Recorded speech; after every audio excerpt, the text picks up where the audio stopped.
Hey there, Carolina from State Adventures, here to go over your final itinerary for Peru and Argentina with that little side trip to Brazil. I always like to mention it because you are going to three countries. So let me share my screen and you'll be able to see the PDF that I shared with you both. And so the trip will start on April 15th. Let's go over everything that you'll be doing so that you can kind of prepare mentally, see what the logistics will look like and what to expect. So April 15th, you're going to arrive in Lima, Peru, and there's going to be our guide that's at the airport after you go through security and get your luggage.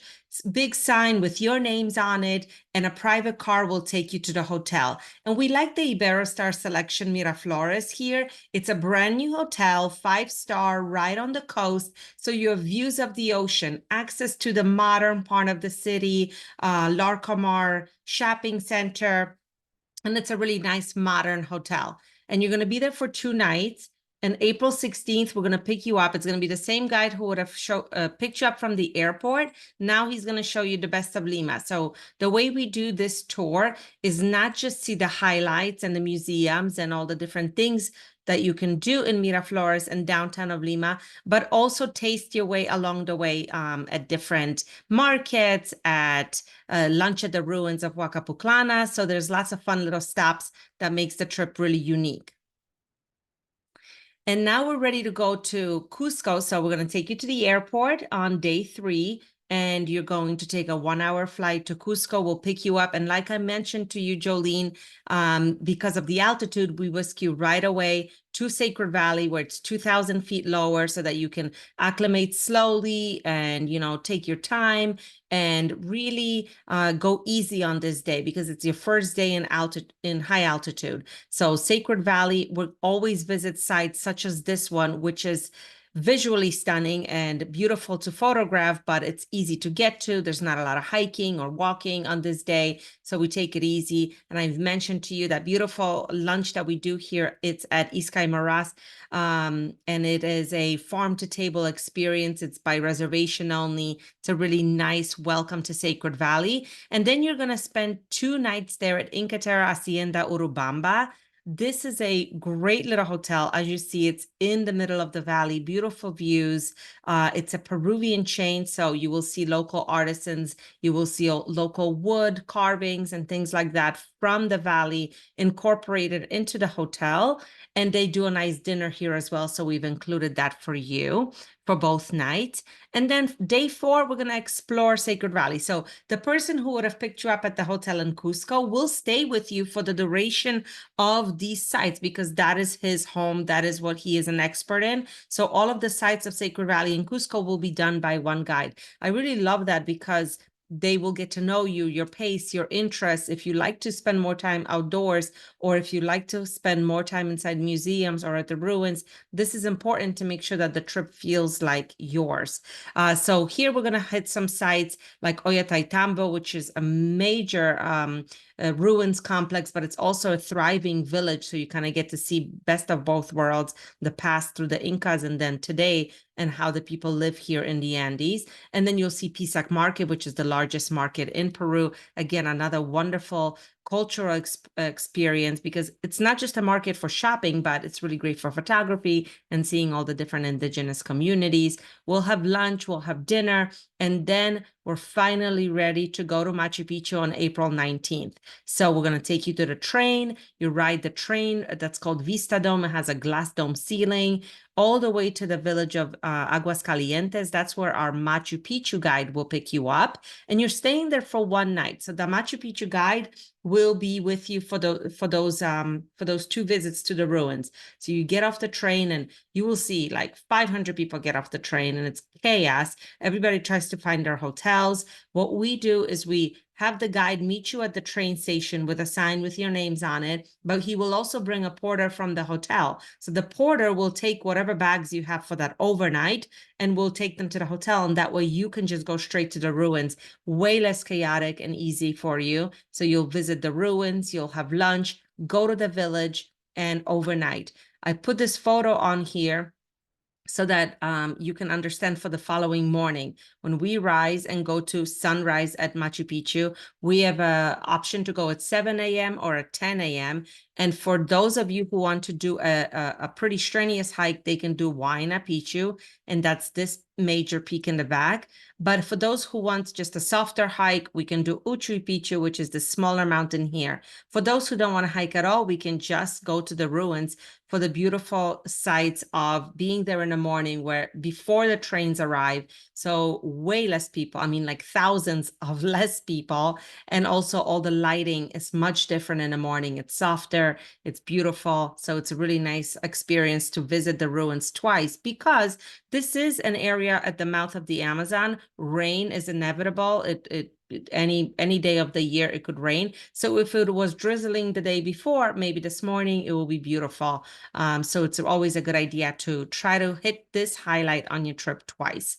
After the tour, you go back to you have lunch together, and then you take the train back to Cusco. And once you're in Cusco, now we have been acclimating for 3 full days and nights. And so now you can kind of relax and enjoy. We're going to stay at the Palacio del Inca. It's a traditional, very old hotel. I love this property. I've been working with them probably for 18 years. And you'll be here for 2 nights. So the idea in Cusco is to kind of get to know the city, rest a little bit about after all the running around Sacred Valley and Machu Picchu. And we do that, of course, with our guide, the same guy who would have been picked you up at the airport. So he's back on the picture now, and he'll show you the highlights of Cusco. We do some tasting, we do some pisco sours. It's a lot of fun.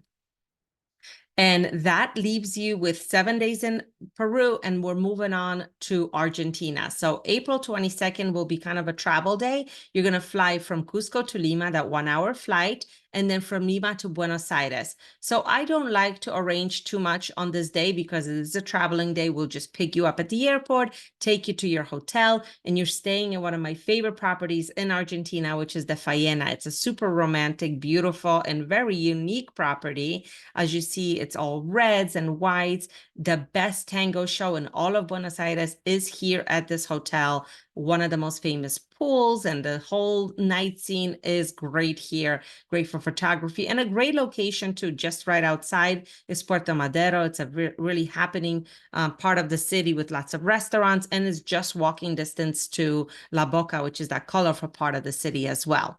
So April 23rd, I'm going to focus on, the city's really big, so we're going to split it up into two parts. We're going to focus on the south area of the city on April 23rd, and that is La Boca and all the colorful historical parts of the city. And we'll have lunch at a traditional bodegon, which is like an old house that was redone to be a restaurant. Really, like the chairs won't match, and there'll be, pictures on the wall of the people who used to live there. It's a lot of fun, but it is traditional food, usually amazing steaks. If you love to indulge in that, wonderful wines, all of that is arranged at the bodegon. And then the following day, we're going to focus on the north part of the city. So north part of the city is, the Pink House and Palermo and all the beautiful parks, and the Recoleta Cemetery where Evita is buried. So we will hit all of those sites. We'll have a little lunch in the lunch picnic in the parks. And then tonight we'll finally go to a tango show, and that is Rajo Tango, which is right inside your hotel, which is spectacular. What makes this show very different from others is that the large tango halls will hold about 500 people. This one holds, I believe, 95. So it's much more intimate, much more special. And as you look around, you will see there's a lot of people from Buenos Aires enjoying the show, and they go on date night here. So it's not just touristy, it is a really nice experience. So then April 25th, we leave Buenos Aires behind. Again, all your transportation, all your flights, your seats, your luggage, all of that is included. So I just want you to know the logistics behind the scenes are taken care of. When you're on trains, we take care of your luggage, transportation, taking it to the next hotel, and so on. So all of that is arranged for you. You then fly to Iguazu Falls. This will be our last spot on the trip. and we're going to spend a few nights here. So once you land in Iguazu Falls, we will pick you up and you will go to the Mercure Iguazu. This is a great hotel. Whenever I bring a group to Iguazu Falls, we stay here. It's a great jungle atmosphere hotel, great pool area, great nightlife. It's a really well located hotel that we can visit both sides of the falls from here as well. So then again, we split the falls. The falls are on the border of Argentina and Brazil. The Argentina park is huge. You can spend all day, probably multiple days here, and not see all the catwalks and all the sites. It's a lot of catwalks. It's a lot of places where you can get very close to the water, drenched under the water. That's the Argentina side. And this is also where we do the Great Adventure boat ride, where the boat goes under the water. So all of that is a full day experience on the Argentina side, and we do it in one day. That evening, when you come back from the falls, we will go to the jungle, the La Selva Lodge, and you will meet a local community. They usually do some performances of music. If it's nice weather, they have a big fire going outside, and you do a traditional dinner in the jungle. It's an air-conditioned restaurant and everything. It's just that the theme there is all about the people from the jungle. It's a really wonderful experience. You will get to talk to some of the community members. They play their music. Maybe they'll teach you all about their hunting skills and things like that. And then the next morning, we're going to cross the border into Brazil. Now, as of today, that you do not need a visa to Brazil. That has been canceled for many years now, but there is talk that they will reinstate it for Brazil for next year. We don't know which date yet. If you need a visa for this day, you just get it ahead of time. We'll help you take care of all of that, ahead of your trip. But you will need a visa to enter Brazil, to visit the falls, and see a panoramic view of all of them at once. So that's the difference. On the Argentina side, you're going to all the different areas, and on the Brazil side, you see all the falls all at once in a panoramic view. It's spectacular, and I highly suggest that we do both because it makes a big difference in the whole experience. And then afterwards, after you have your lunch in the park there, we'll take you right back to the airport. You fly to Buenos Aires, and you fly home from there. So that is your 2-week trip of Peru and Argentina with that little side trip to Brazil. I'm sending this off to you. Let me know if you have any questions, but everything is ready for you. So we welcome you to join us. Happy travels.